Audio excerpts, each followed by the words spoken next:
Hare Nama eva kevalam, kalo nasteva nasteva nasteva gatiranyata.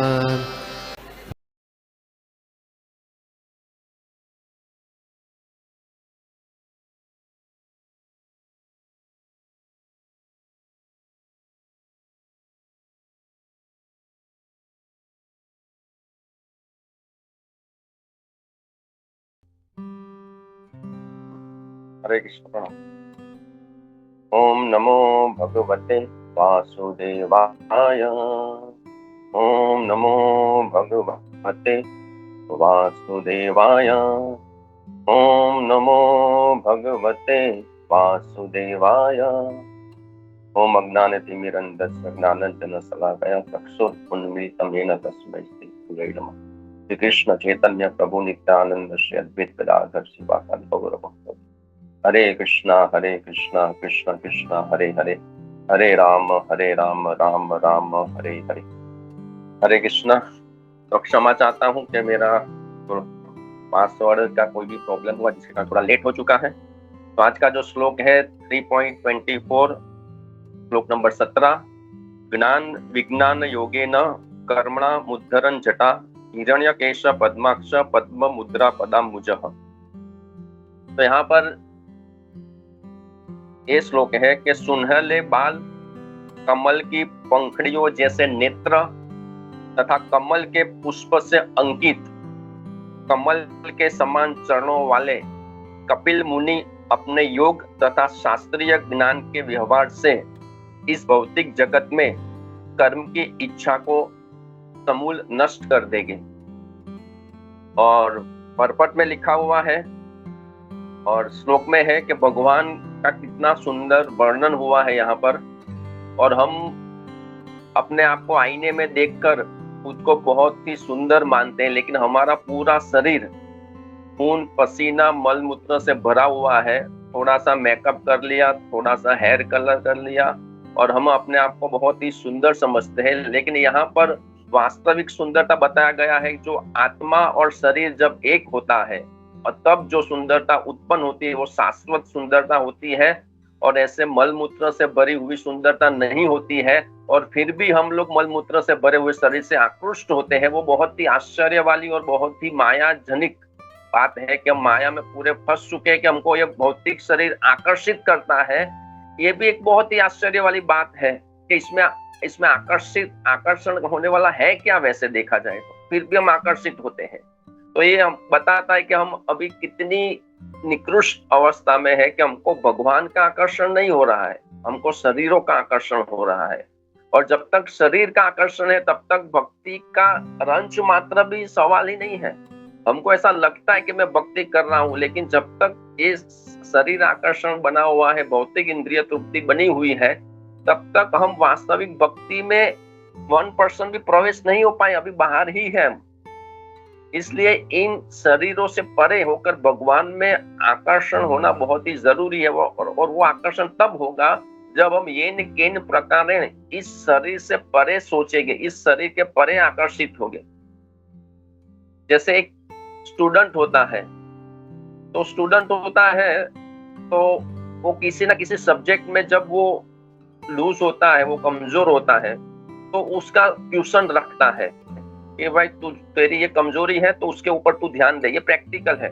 जैसे अभी मेरा बेटा 11 में है तो मैंने पूछा भाई कौन सा सब्जेक्ट थोड़ा कठिन लगता है, थोड़ा कमजोरी फील होता है। उसने बोला भाई केमिस्ट्री। तो मैंने बोला केमिस्ट्री का ट्यूशन रख सकते हो अगर इच्छा है तो उसी तरह से हमें देखना है कि मेरी कमजोरी क्या है। काम वासना मेरी कमजोरी है, क्रोध मेरी कमजोरी है, लोभ मेरी कमजोरी है, ईर्ष्या मेरी कमजोरी, या ये सब कुछ ही मेरी कमजोरी है। हर एक व्यक्ति कहीं ना कहीं पे कमजोर है। किसी ने काम वासना को जीता है तो वो क्रोध में फंसा हुआ, क्रोध को जीता होगा तो लोभ में फंसा हुआ, लोभ को जीता होगा तो ईर्ष्या में फंसा होगा, पॉलिटिक्स में फंसा हुआ होगा, कहीं ना कहीं वो फंसा हुआ है। तो हमें उसके प्रति जागरूक रहना है कि भाई मुझे शरीरों का आकर्षण हो रहा है, मुझे काम वासना सताती है, तो उसका ट्यूशन रखना है। ट्यूशन मतलब कि उसके ऊपर 1 घंटा 2 घंटा उसी के बारे में पढ़ो, उसी के बारे में सुनो और ये रेगुलर करना है, 1 महीना, 2 महीना, 6 महीना, 1 साल, वो सुनना है कि भाई ये अनर्थ में कैसे निकालो, उसके प्रति जागरूक रहना है कि भाई ऐसा क्या होता है जब मेरा ध्यान वहां पे चला जाता है। मैं स्ट्रेस में होता हूँ, मैं डिप्रेशन में होता हूँ, तब इंद्रिय भोग का मन होता है, नींद पूरी नहीं होती तब होता है, ओवरलोड हो जाता हूँ तब होता है, पार्टियों में जाता हूँ तब होता है, टीवी मोबाइल देखता हूँ तब होता है। वो हमको खुद एनालाइज करना है, हमको खुद सोचना है कि हम कहाँ पर मार खा रहे हैं। क्योंकि राजा भरत तो इतने महान राजा थे, फिर भी हिरण में आसक्त हो गए, पत्नी को छोड़ दिया, पुत्र को छोड़ दिया। हम जो वैभव प्राप्त करना चाहते हैं, वैसे अनंत गुना वैभव, स्वर्ग के देवता भी उनकी ईर्ष्या कर रहे थे, उतना वैभव छोड़कर चले गए, फिर भी भगवान नहीं मिले। और हमने तो अभी कुछ छोड़ा ही नहीं है, ना हमको वो वैराग्य आया है, ना स्त्री के प्रति वैराग्य आया है, ना पुत्र के प्रति आया है, ना धन दौलत के प्रति वैराग्य आया है। हम कैसे भगवान को प्राप्त कर लेंगे? पहले जन्म में तो राजा भरत का भी नंबर नहीं लगा भगवत धाम जाने में, और हम सोचते हैं प्रभु मैं भगवत धाम जाऊंगा, मैं गोलोक जाऊंगा, मैं वैकुंठ में आऊंगा। कोई संभावना नहीं है, मन का बहलावा है, सब मन की चीटिंग है, मन की धोखेबाजी है। हमको मन बोलता तुम भक्ति कर रहे हो, तुम 16 माला कर रहे हो, थोड़ा एंजॉय भी करो, थोड़ा पार्टी भी करो, भगवत धाम चले जाओगे। मन से सावधान रहो, ये मन की चाल है। वो हमसे इंद्रिय तृप्ति करवाना चाहता है और भक्ति भी करवाना चाहता है, दोनों करवाना चाहता है कि ऐसे दोनों करोगे तो भी भगवत धाम मिल जाएगा। लेकिन ऐसा नहीं होता है, दोनों तरफ पैर रखने से शरीर को ही नुकसान हो जाएगा, मंजिल नहीं मिलेगी। सिर्फ एक ही रास्ता होगा तब मंजिल मिलेगी। भले शुरुआत में ऐसा होगा, थोड़ा इंद्रिय तृप्ति भी क्या, थोड़ा भक्ति भी क्या, ठीक है, शुरू में नए लोगों के लिए ठीक है, लेकिन जो पुराने हो चुके हैं उसको इंद्रिय तृप्ति से वैराग्य लाना ही पड़ेगा, तब जाकर इस जन्म नहीं तो 2-3 जन्मों के बाद भगवत प्राप्ति होगी। लेकिन उससे वैराग्य हुए बगैर नहीं होगी, क्योंकि भगवान का इतना सुंदर दिव्य रूप का जब वर्णन आता है, तब हमको राधा कृष्ण के सुंदर रूप का हमको रियलाइज होता है कि भाई ऐसा सुंदर रूप है, और हम कहाँ पे पड़े हुए हैं? हम मल के कीड़े के समान उसी गंदगी में पड़े हुए, और हमको लगता है कि आई एम एंजॉय, मैं बहुत ही मजा कर रहा हूँ, लेकिन ये मजा नहीं है, सजा है। भौतिकतावादी लोग समझते ही नहीं कि इंद्रिय भोग मजा नहीं हो रहा है, उसको सजा मिल रही है, वो कमजोर हो रहा है, वो पूरा जीवन नष्ट कर रहा है, उसकी पूरी चेतना डाउन हो रही है, वो किसी लायक नहीं रह रहा है। तो हमको ये समझना है कि हमको भगवान की सुंदरता के तरफ आकृष्ट होना है। क्योंकि श्री प्रभुपाद जी एक जगह पे लिखते हैं श्रीमद् भागवतम के 5वें स्कंद में कि मगर बहुत ही भयंकर प्राणी है, लेकिन उसकी शक्ति जब तक वो पानी में है तब तक रहेगी। वो पानी से बाहर आ जाएगा तो मगर की शक्ति, जो उसको क्या बोलते हैं, क्रोकोडाइल, उसकी शक्ति नहीं रहेगी। उसी तरह से प्रभुपाद जी लिखते हैं कि हम भगवान के अंश हैं और भगवान हमारे मूल स्रोत है। तो कोई भी व्यक्ति अपनी शक्ति तभी प्रदर्शित कर पाएगा जब तक कि वो भगवान के साथ कनेक्ट है। वो भगवान के साथ कनेक्ट नहीं होगा, उसकी शक्ति क्षीण हो जाएगी, वो कुछ नहीं कर पाएगा। तो इसलिए प्रभुपाद जी लिखते हैं, तभी जब जीव सर्वव्यापी पूर्ण पुरुषोत्तम परमेश्वर श्री कृष्ण के संसर्ग में रहता है, तब जिस प्रकार मगर क्रोकोडाइल पानी में अपनी शक्ति दिखाता है, वैसे वो अपनी शक्ति दिखाता है। श्री प्रभुपाद जी ने अपनी शक्ति दिखाई, अकेले गए और पूरे विश्व में कृष्ण भावनामृत का प्रचार किया, वो अकेले थे। और आज हमारे पास सैकड़ों भक्त हैं, फिर भी हम प्रभुपाद जी अकेले जितना कर पाते थे, हम सब कोई, हर कोई मिलकर भी उतना नहीं कर पा रहा है। तो प्रभुपाद जी का संपर्क, प्रभुपाद जी की प्योरिटी, उसके सामने हम कुछ भी नहीं है, कुछ भी नहीं है। तो हमको समझना चाहिए कि हमें धीरे धीरे, भले भी कोई भी व्यक्ति कभी भी प्रभुपाद या प्रभुपाद जैसा भी नहीं बन सकता, लेकिन प्रभुपाद जी की एक बूंद, एक रज जितना भी हम बन पाए तो भी बहुत ही बड़ी भाग्य की बात है। तो इसलिए हमें भगवान के साथ संपर्क बना के रखना है, और तब जाकर हमारा प्योरिफिकेशन होगा। और इसमें आगे लिखते हैं, इस भौतिक जगत में प्रत्येक व्यक्ति अपने श्रम के फल को प्राप्त करने में लगा हुआ है, अपने श्रम के फल को प्राप्त करके सुखी रहने का प्रयत्न करता है, किंतु वो अधिक अधिक उलझता जाता है। हर कोई व्यक्ति अपने श्रम का फल भुगतना चाहता है। मैं हर महीने 50,000 लाख रुपया कमाऊंगा, फिर मैं बड़ा बंगला लूंगा, बड़ा फ्लैट लूंगा, बड़ी गाड़ी लूंगा, फिर मैं कश्मीर जाऊंगा, मैं शिमला जाऊंगा, मैं फॉरेन जाऊंगा, मैं ये करूंगा। मैं हर एक व्यक्ति अपने श्रम का फल भुगतना चाहता है, लेकिन तो प्रैक्टिकली बात करें तो प्रभु क्या हमको श्रम नहीं करने का है, हमें बड़ा बंगला नहीं लेने का है, बच्चों की अच्छी तरह शादी नहीं करवानी है, उनको पढ़ाना लिखाना नहीं है, पैसा कमाना बंद करना नहीं। भगवान कहते हैं भगवत गीता में कि तू सुख के दुख, हानि के लाभ, जय के पराजय क्या विचार किए बगैर अपना युद्ध करने के खातिर युद्ध करो। तो हमको कर्म करना है, लेकिन ये आशा से नहीं करना है कि ये जो पैसा मिलेगा उससे मैं एंजॉय करूंगा, मैं सुखी हो जाऊंगा। तो सुख तो इस जगत में है ही नहीं। तो हमको समझना है कि कर्म करना है, लेकिन चेतना जो यहाँ का जो हमारा फिटिंग है ना, अनंत बहुत ही जन्मों से ये फिटिंग है, वायरिंग बहुत ही गड़बड़ वाला है। ये वायरिंग चेंज करना पड़ेगा। हमको भी काम करना है 8 घंटा 10 घंटा, जिसकी जैसी मजबूरी है ठीक है करो, लेकिन मैं काम करूंगा और मैं सुखी हो जाऊंगा। ये सुख बुद्धि निकाल देनी है, सुख बुद्धि निकाल देनी। हमारी सब में भक्ति में आने के बावजूद भी हमें ये सुख बुद्धि रहती है कि प्रभु पैसा कम मिल जाए, अगर मुझे 1 लाख मिलने लगेगा तो मैं सुखी हो जाऊंगा, स्त्री मिल जाएगी तो मैं सुखी हो जाऊंगा, बच्चा मिल जाएगा तो सुखी हो जाऊंगा। अभी भी हमारे में कहीं ना कहीं छुपी सुख बुद्धि है सबके हृदय में, कि शायद अभी तो मैं भक्ति कर रहा हूँ, कृष्ण की कृपा है, गुरु की कृपा है, और ये इतना कुछ हो जाएगा तो मैं सुखी हो जाऊंगा। लेकिन इस जगत में रहकर सुख बुद्धि रखना टोटली मूर्खता है। भगवान ने खुद बोल दिया है दुखालय में शाश्वत। तो इसलिए हमें हमारे कर्म करने हैं, लेकिन उससे जो फल मिलेगा उससे मैं सुखी हो जाऊंगा, ये आशा छोड़ देनी है।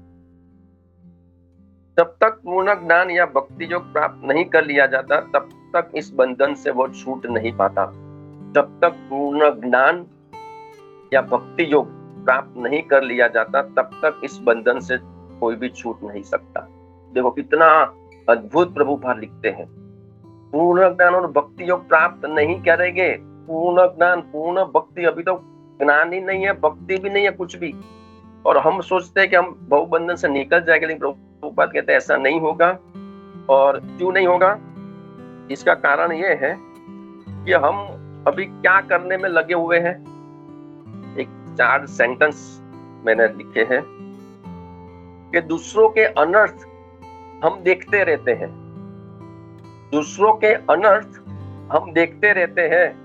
पहले खुद के अनर्थ देखना तो सीखो। बाहर की दुनिया देखने की आदत पड़ गई है, पहले अंदर की दुनिया तो देखो। यह बात हम सभी को समझ लेना बहुत ही जरूरी है कि हम दुनिया को बदलना चाहते हैं, लेकिन पहले खुद को बदलना तो सीखो। इतना एक सेंटेंस इसको समझे तो सब जगह पे यही चल रहा है। क्या चल रहा है? दूसरों के अनर्थ हम देखते रहते हैं, पहले खुद के अनर्थ तो देखना तो सीखो। भक्त लोग भी मिलते हैं, कई बार देखते हैं, क्या चर्चा होती है? कृष्ण की नहीं, वो ऐसा वो सेवा नहीं कर रहा है, वो दीक्षा लिया फिर भी सेवा नहीं कर रहा है, वो मंगला आरती में नहीं आता है, वो ये नहीं करता है। तुम क्या करते हो? ये कभी सोचा? दूसरों के अनर्थ देखते, हम खुद की अनर्थ देखते हैं। कैसी आदत पड़ गई है। जब नए होते हैं, याद करो 10 साल पहले, 20 साल पहले, 5 साल पहले जब हमने इस्कॉन ज्वाइंट हुआ था, तब क्या था? प्रभु ये भगवद गीता समझ में नहीं आ रही है, ये भागवत हम समझने में नहीं आ रहा है। ये कितने सवाल हम करते थे, कितने अभी सवाल करते हैं। अभी कोई जैसे हम पंडित हो चुके, हमको कोई कंफ्यूजन नहीं है। प्रभु हमको पूरी भागवत हम कंठस्थ हो गई, पूरा सार समझ में आ लिया। अभी सिर्फ हमारा एक ही काम है, दूसरों के अनर्थ देखना, बस यही चल रहा है। मेरी दुकान के बाजू में दूसरे संप्रदाय भी नहीं, दूसरी कास्ट, जैसे हम हिंदू हैं वैसे दूसरे लोगों का भी है, उसमें जो भी आता होगा। तो उसने बोला कि मैंने वहां पे जाना ही बंद कर दिया। मैंने बोला आप वहां पे नहीं जाते हैं? तो बोला नहीं, मैं जाता हूं तो सब लोग यही बात करते, एक दूसरे की पंचांग, एक दूसरे की बात होती है, इसलिए मैंने जाना छोड़ दिया। तो ये सिर्फ हमारे हिंदू धर्म में ऐसा नहीं है, पूरे सबको ये आदत है। कैसे भगवान मिलेंगे, कैसे भगवान मिलेगा? तो अलर्ट हो जाना है कि भाई ऐसा कोई व्यक्ति है, ऐसा कोई भक्त है जिसको भगवान में अभी रुचि नहीं रह गई है, अभी उसको दूसरे के अनर्थ देखने में रुचि है, तो भाई उससे थोड़ा दूरी बना दो। और ये है ना, ये नए नए भक्तों में जनरली ये नहीं होता है, ये भी एक बहुत इंपॉर्टेंट पॉइंट है। नए नए भक्त प्रभु जी हरे कृष्णा, उसको ऐसा लगता है मुझे कुछ समझ में ही नहीं आ रहा है, ये सब महान भक्त है। फिर जैसे जैसे 10 साल 20 साल, फिर जैसे जैसे पुराने होते हैं, फिर ये चालू होता है निंदा चुगली अनर्थ, ये ऐसा वो, क्योंकि हमको क्या लगता है कि मैं श्रेष्ठ हूँ, मैं अच्छा हूँ, मेरे में कोई दुर्गुण नहीं है, उसमें बहुत है, मेरे में नहीं है। तो ये जो है ना वो अहंकार है। मैंने अभी एक जगह पे भागवतम में पढ़ा, ये रजोगुणी भक्ति है, सत्वगुणी रजोगुणी तमोगुणी।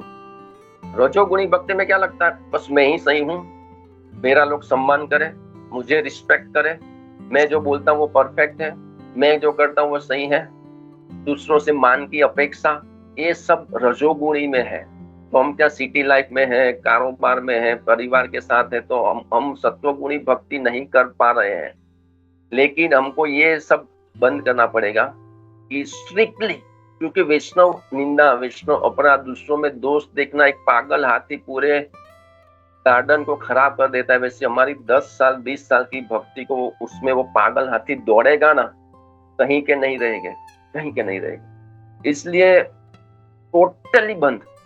अगर मान लो किसी मरण दिखे भी, तो भगवान इसको सद्बुद्धि देना कि ये ऐसा ना करे, और मुझे सद्बुद्धि देना कि मैं इसके अनर्थ ना दिखूं। ये पहला पॉइंट है। बाहर की दुनिया देखने की आदत पड़ गई है, पहले अंदर की दुनिया तो देखो। हमको भाई शिमला देखना है, ये देखना है, वो देखना है, वो मूवी देखना है, ये मॉल देखना है, बाहर देखते रहते हैं, इसकी सुंदरता ऐसी, इसकी अनर्थ ऐसा। आंख बंद करके अपने आप को पहचानो कि मैं कौन हूँ। एक चद्दर के अंदर रात को ठंड लगती है, हम चद्दर ओढ़ के सो जाते हैं, तब हमको महसूस होता है कि मैं चद्दर के अंदर हूँ। वैसे ही हम इस शरीर के अंदर है, वो अनुभूति तो करो। और वो अनुभूति तब होगी जब बाहर से कनेक्शन कटेगा, तब अंदर की अनुभूति होगी। तो हमें अंदर झांकना है कि वो आत्मा हृदय में बैठा हुआ है, उसके बाजू में परमात्मा है। ठीक है, नकली तो नकली, आर्टिफिशियल तो आर्टिफिशियल, ऐसा सोचिए तो सही। आंख बंद करके देखिए कि मेरे अंदर में हृदय में परमात्मा है, आत्मा है, और आत्मा बाहर घूम रही है, बाहर देख रही है। उसको परमात्मा की तरफ मुड़ना है, परमात्मा से प्रार्थना करना है कि भगवान मैं आपके एग्जैक्ट बाजू में हूँ, लेकिन मुझे आपके प्रति कोई आसक्ति नहीं है, तो मुझे आप में आसक्त कराओ, मुझे इससे वैराग्य कराओ। ऐसे जुड़ना है परमात्मा के साथ। यह बात हम सभी को समझ लेना बहुत ही जरूरी है कि हम दुनिया को बदलना चाहते हैं, लेकिन पहले खुद को बदलना तो सीखो। सब लोग लगे हुए हैं, क्योंकि क्या है, इसमें नाम बहुत होता है। पापा कहते हैं बड़ा नाम करेगा, बेटा हमारा ऐसा काम करेगा, तो हमारा क्या है, भौतिक नाम तो हुआ नहीं। नाम कोई फिल्म स्टार बन पाए, ना क्रिकेटर बन पाए, ना कोई बड़े बिजनेसमैन बन पाए। अब इस्कॉन में आकर हाँ, यहाँ पे नाम हो सकता है, मैं अच्छा बोलता हूँ, मैं अच्छा प्रवचन देता हूँ, मैं अच्छा बुक डिस्ट्रीब्यूट करता हूँ, मैं मंगला आरती में आता हूँ, यहाँ पर शिष्य बनाकर मेरा नाम हो सकता है। तो लोग क्या है, कृष्ण की प्रसन्नता के लिए, प्रभुपाद जी की सेवा के लिए प्रचार करना है, मेरा नाम होगा नहीं। मैं तो फालतू, मैं तुच्छ हूँ, मैं जो बोलता हूँ वो कृष्ण गुरु मुझसे बुलवाते हैं, मैं तो निकम्मा हूँ, काम क्रोध से भरा हुआ हूँ। और ये सब लोग क्या है, हम दुनिया को बदलना चाहते हैं। प्रभु वो देखो ना, वो 16 माला ठीक से नहीं करता है, वो माला करते करते बात करता है। तुम भी बात करते हो, भले तुम्हारा मुख बंद है, तुम्हारे अंदर से तो वो कंचन कामिनी के बारे में ही बात कर रहे हो। वो बाहर दिखा रहा है, तुम दिखा नहीं रहे हो, फर्क क्या है? तुम भी बात कर रहे हो, तुम्हारे मन के साथ बात कर रहे हो, कल ऑफिस में जाकर ये करूंगा, कल पत्नी को बोलूंगा ये खाना बना दो, कल स्कूल की फी बना, तुम भी बात तो कर रहे हो। उसका बाहर मूल चल रहा है, तुम्हारा अंदर मूल चल रहा है, फर्क क्या है? तो इसलिए दुनिया को बदलना चाहते हैं, लेकिन हमें पहले खुद को बदलना है, खुद के ऊपर काम करना है। जन्म सार्थक करी, कर पर उपकार। हमारा जन्म सार्थक नहीं हुआ है अभी। हमारे अंदर जब तक काम वासना बनी हुई है, क्रोध लोभ ये सब अनर्थ भरा हुआ है, तब तक हमारा जन्म सार्थक कैसे हुआ है? तो हमें समझना है कि हमारा सबसे पहला काम होना चाहिए कि हम खुद पर काम करें। और सबसे इंपॉर्टेंट पॉइंट है कि जब कोई व्यक्ति खुद पर काम करेगा, खुद के अनर्थ निवृत्ति करेगा, खुद प्योर होगा, तब वो जो बोलेगा ना, वो सामने वालों को हिला के रख देगा। थोड़ा बोलेगा लेकिन वो सामने वाले का हृदय परिवर्तन कर देगा। और अगर उसने खुद पर काम नहीं किया है तो वो दिन में 24 घंटे प्रवचन देगा, एक भक्त नहीं बनेगा। जैसे प्रभुपाद जी कितने प्योर थे, सभी को भक्त बना दिया। कितने सिंपल तरीके। प्रभुपाद जी का ट्यून देखो, हरे कृष्णा कृष्णा कृष्णा हरे हरे। कितना सिंपल ट्यून, नहीं कोई म्यूजिक है, ना कोई रॉक सॉन्ग है, ना कुछ है, कितना सिंपल। कोई भौतिकवादी जब ये हम बजाते हैं सुनते हैं तो ये किसकी आवाज है? बहुत ही कर्कश आवाज है। ये कर्कश आवाज नहीं है, ये आत्मा की आवाज है। ये लोगों का हृदय परिवर्तन करने की आवाज है। ये कृष्ण से आई हुई आवाज है। ये आवाज में वो जादू है कि वो लोगों के हृदय मेल्ट करके रख देती है। वो चाहे व्यभिचार करने वाले हो, दारू पीने वाले हो, मांसाहार करने वाले हो, नॉनवेज खाने वाले, जो फॉरेनर्स, ये जब पूरा हृदय परिवर्तन हुआ वो प्रभुपाद की आवाज से हुआ। वो आवाज कुमार सानू की आवाज से भी बहुत ही मधुर है, बहुत ही मधुर है। लेकिन वो मधुरता शायद भौतिकतावादी को मालूम नहीं पड़ेगा, क्योंकि वो हम बोलते हैं वो जीवा से बोलते हैं। प्रभुपाद जी जो कीर्तन करते हैं वो आत्मा से कीर्तन करते हैं, उनको शरीर और आत्मा में कोई फर्क नहीं है। तो इस हिसाब से प्रभुपाद जी जो कीर्तन करते हैं, तो मेन पॉइंट क्या है कि हमें सच में भक्त बनना है, अंदर से भी बाहर से भी। और तब जब हम बोलेंगे तब उसका प्रभाव पड़ेगा। हम अंदर कुछ और बाहर कुछ और नजर आते हैं, तो ऐसा तो पब्लिक सब कुछ जानती है। मान लो कोई भक्त दूसरों को परामर्श देगा, देख क्रोध मत करो, काम वासना से बचो। हाँ प्रभु जी बहुत अच्छा बहुत अच्छा। और 5 मिनट में वही दूसरे के साथ झगड़ा कर रहे हैं। तो पब्लिक देखती है ये बोलते कुछ है और बाहर वो खुद ही तो काम क्रोध कर रहे हैं, तो कोई असर नहीं पड़ेगा, कोई असर नहीं पड़ेगा। और ये हम देखते ऐसा होता है क्योंकि सब लोगों को क्या है, ज्ञान है। विज्ञान यहाँ पे ये पॉइंट आएगा, ज्ञान विज्ञान का पॉइंट भी आएगा। इसमें लिखा है ना, योग तथा शास्त्रीय ज्ञान के व्यवहार से इस भौतिक जगत में कर्म की इच्छा को समूल नष्ट कर दे। ज्ञान का व्यवहार, ज्ञान विज्ञान मतलब कि जो ज्ञान को हम व्यवहार में अमल कर पाते हैं, हम अमल नहीं कर पाते हैं। हम कहीं पे जा रहे हैं, पार्किंग में गाड़ी रखी और वो वॉचमैन ने बोले खसाड़ो इधर से, तो तुरंत मगज में गुस्सा आ जाता है। तो मुझे पहचानता नहीं है मैं कौन हूँ, मेरे अंदर 200 भक्त है, मैं ये है, मैं हूँ, मैं करोड़पति हूँ। तुम मुझे तेरे जैसे को तो मैं अभी अभी खरीद सकता हूँ, तेरे जैसे मेरे यहाँ 100 काम करते हैं। कितना गुस्सा आ जाता है। तो व्यवहार में बहुत ही कठिन है। भागवतम हम सबने पढ़ लिया, भगवद गीता अनेक बार पढ़ ली, लेकिन जब फॉलो करने का आता है ना तब अच्छे का प्रॉब्लम हो जाता है। फॉलो करना कठिन, इसलिए जो शुरुआत में था ना ट्यूशन कि हमारा कहाँ पर प्रॉब्लम है, हम कहाँ पे मार खाते हैं। सब लोगों का सेम नहीं होता है, किसी में काम वासना कम है, किसी में ज्यादा है, किसी में क्रोध ज्यादा है, किसी में क्रोध कम है। तो भाई अपना अनर्थ देखो, दूसरों के मत देखो, और फिर उसके ऊपर हमें काम करना है। और आगे लिखते हैं इसमें भागवतम में,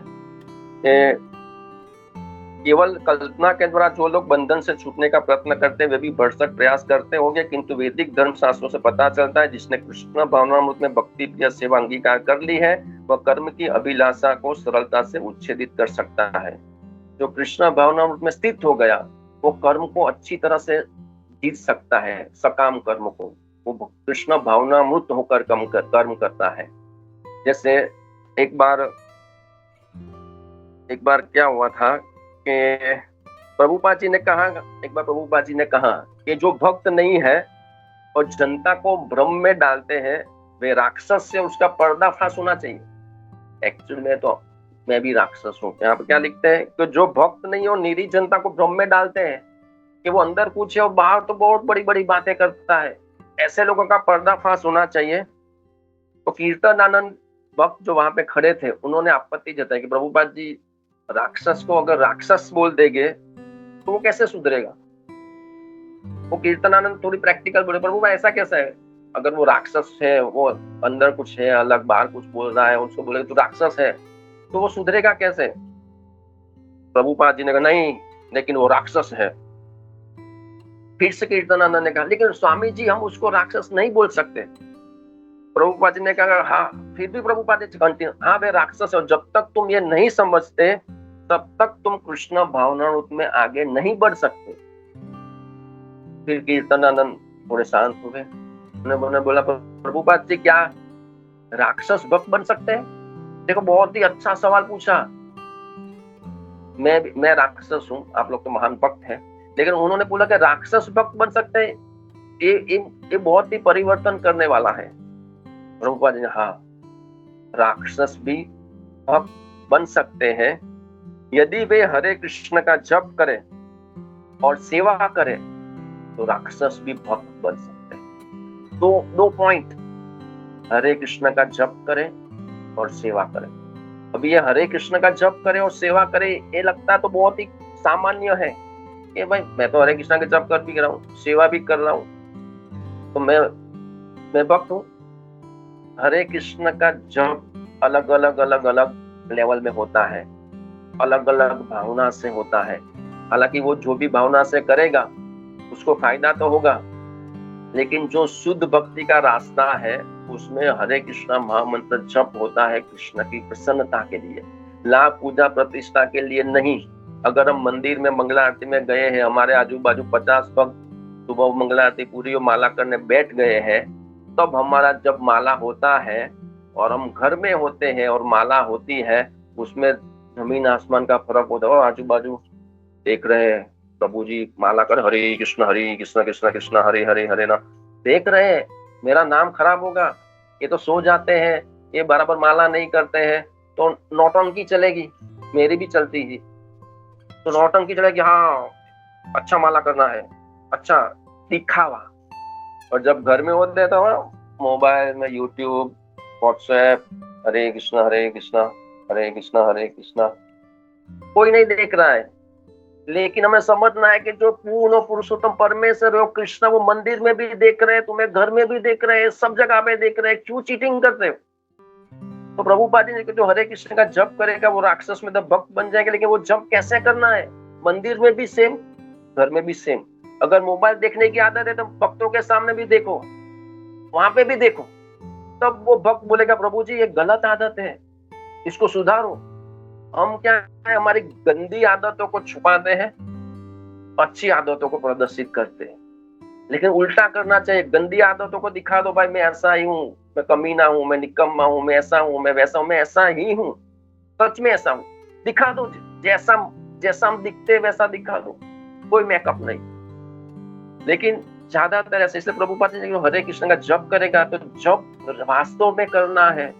हालांकि हम गृहस्थ है, हो सकता है मोबाइल में कुछ काम का व्हाट्सएप आए, कुछ हो, वो अलग बात है, लेकिन एक आदत बन जाए कि हम भगवान पे मन केंद्रित ही नहीं कर पा रहे हैं, एक माला में 10 बार मोबाइल देखना पड़ता है, तो कहाँ से भगवत प्राप्ति हो, कहाँ से हम राक्षस में से भक्त बनेंगे? और दूसरा है जो सेवा करेगा, मैं तो बहुत सेवा करता हूँ, रथ यात्रा में, जन्माष्टमी में, पुस्तक वितरण में, ये वो सेवा भी होती है कृष्ण की प्रसन्नता के लिए या मेरा नाम हो उसके लिए, लोग मुझे देखे, लोग मुझे सलाम मारे, साहब सलाम, बहुत महान भक्त हो आप लोग मेरे चरणों में गिरे, मेरा नाम हो, वैसी सेवा करते हैं। या हमें कोई नहीं दिख रहा है, कोई सब लोग चले गए और मैं अकेला वो मंदिर में पोछा लगा रहा हूँ, जन्माष्टमी के बाद सफाई कर रहा हूँ, सब भक्त चले गए और मैं अकेला सफाई कर रहा हूँ, तब हम करेंगे?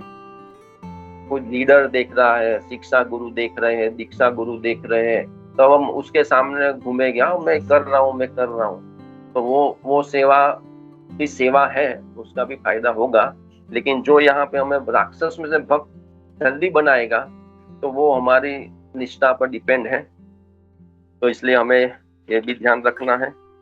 और आगे बहुत कुछ है, लेकिन हमारा अगर समय भी 9:30 बज चुके हैं, और जो यहाँ पे लिखते हैं कि खुद का ज्ञान अगर हम बना लेते हैं तो हमारे में जो 4 त्रुटि है वो आप सब लोग जानते हैं। तो हम त्रुटि करते हैं, इंद्रिय अपूर्ण है, मुंह में होते हैं और दूसरे को ठगने की वृत्ति है, तो हम हमारा ज्ञान कुछ बनाएंगे तो वो अपूर्ण होगा, वो भूल से भ्रमित होगा। तो इसलिए हमें ये देखना है कि हम जो गुरु बोलते हैं, शास्त्र बोलते हैं, उसके आधार पर चलना है, उसके आधार पर जीना है। दूसरे भी कुछ पॉइंट हैं, लेकिन बाद में कभी भी लेंगे। तो आज हमारा टाइम मेरे हिसाब से हो गया है 9:35। तो अगर आप लोग कहते हैं तो यहाँ पर विराम लेते हैं। हरे कृष्ण। प्रभु जी, प्रभु जी बहुत अच्छा लग रहा है सुनने में। और आप 5-10 मिनट लेना चाहे तो ले सकते हैं प्रभु जी, अगर आपको टाइम का प्रॉब्लम नहीं है तो। अच्छा, तो आगे प्रभुपाद जी इसी श्लोक के अनुसंधान में और भी बहुत ही इंपॉर्टेंट पॉइंट लिखते हैं, जो लास्ट ले लेते हैं। चैतन्य महाप्रभु ने सनातन गोस्वामी को वास्तविक जो स्थिति बताई, तो प्रभुपाद जी लिखते हैं कि चैतन्य महाप्रभु ने कहा, सब लोग जानते हैं जीवन स्वरूप कृष्ण नित्यदास, प्रत्येक जीवात्मा कृष्ण का शाश्वत दास है। ओके, जब मनुष्य को यह ज्ञान हो जाता है कि वह परमात्मा का अंशरूप है और उसकी शाश्वत स्थिति परमेश्वर की संगति में रहकर सेवा करना है, तो वह स्वरूप सिद्ध हो जाता है। देखिए, बहुत ही गहरा वाक्य है। इसको पढ़ना नहीं है, सुनना भी नहीं है, इसको अनुभूति करना है, उसको हृदय में उतारना है।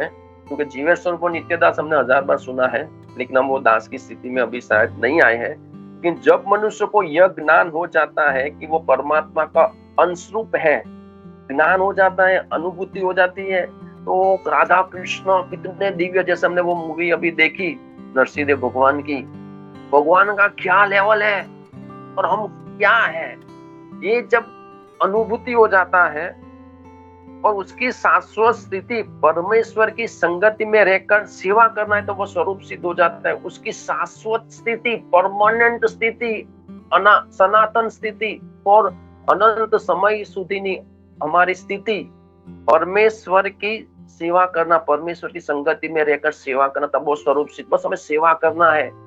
वो ऐसा नहीं है कि घर काम धंधा छोड़कर हम जहां भी है, जिस हालत में, मैं दुकान में हूँ, मैं सेवा कर रहा हूँ, मैं ये लोगों का कल्याण कर रहा हूँ। भगवान ने मुझे, जैसे कोई फिल्म एक्टर होता है तो डायरेक्टर बोलता है शाहरुख खान को, भाई ऐसे एक्टिंग करने की है, तो बोलेगा ठीक है, वो अच्छी एक्टिंग करेगा तो डायरेक्टर खुश हो जाएगा, हाँ शाहरुख खान मैंने जैसा बोला वैसे ही एक्टिंग कर रहा है।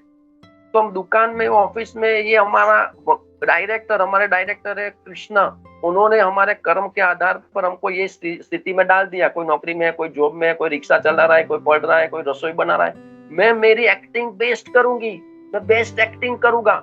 मैं स्वरूप सिद्ध स्थिति क्या है कि मैं कृष्ण का दास हूँ। जो एक्टर होता है वो डायरेक्टर का दास होता है, उसको 1 करोड़ रुपया, 5 करोड़ रुपया मिल जाएगा। मैं जैसा बोलता हूँ वैसे तुमको एक्टिंग करनी है। तो उसी तरह से हम कृष्ण के दास हैं। कृष्ण जैसे बोलते हैं वैसे मैं एक्टिंग कर रहा हूँ। मैं दवाई बेचने की एक्टिंग करता हूँ, मैं ऑफिस में एक्टिंग करता हूँ, मैं गाड़ी में एक्टिंग करता हूँ, मैं रसोई बनाने की एक्टिंग करता हूँ। तो हमको ये उसमें लिप्त होकर काम नहीं करना है। हमको वो सेवा मिली है तो वो भी सेवा हो गई। और कोई मंदिर में बैठकर स्त्री और कंचन कामिनी के बारे में सोच रहा है तो वो सेवा है, लेकिन वो पूर्ण रूप से सेवा नहीं है। तो सेवा ऐसा जरूरी नहीं कि हर कोई सब कुछ छोड़कर मंदिर में ही बैठ जाए। हमारी ये जो चेतना है वो कृष्ण में रहे, हम हमारी स्वरूप अवस्था को हम पहचाने और हर एक जीव में परमात्मा को देखें, तब हम वो स्वरूप सिद्ध हो जाता है। आत्मा को भली भांति समझने की इस स्थिति में भौतिक आसक्ति की ग्रंथि कट जाती है।